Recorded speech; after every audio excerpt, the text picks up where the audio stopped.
Israel is making it clear the world will not plan its future. The cabinet categorically rejected calls for a Palestinian state as a condition for peace. Israeli defense officials say they've defeated Hamas in Khan Yunis. Now they're setting a deadline for the release of the hostages, or else they will invade Rafah. CBN's Julie Stahl reports. Israel's government issued a proclamation rejecting the international community's plan to impose a Palestinian state on Israel. The Knesset is expected to ratify the declaration on Monday. Israel categorically rejects international edicts on a permanent arrangement with the Palestinians. Such an arrangement will be achieved only through direct negotiations between the sides without preconditions. Israel will continue to oppose unilateral recognition of a Palestinian state.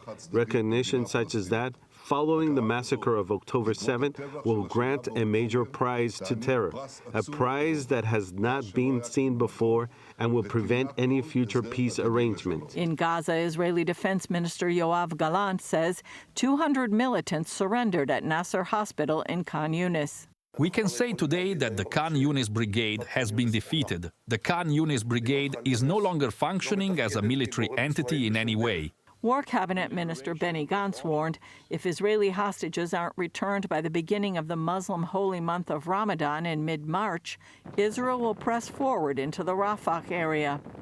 To those saying the price is too high, I say very clearly, Hamas has a choice. They can surrender, release the hostages, and this way the citizens of Gaza can celebrate the holy holiday of Ramadan.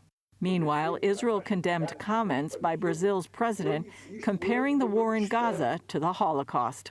Today, the president of Brazil, by comparing Israel's war in Gaza against Hamas, a genocidal terrorist organization, to the Holocaust, President Silva has disgraced the memory of 6 million Jews murdered by the Nazis, and he's demonized the Jewish state like the most virulent anti-Semite. He should be ashamed of himself. Israeli President Isaac Herzog met with the Qatari Prime Minister on the sidelines of the Munich Security Conference about securing the release of more than 130 hostages still in Hamas hands in Gaza.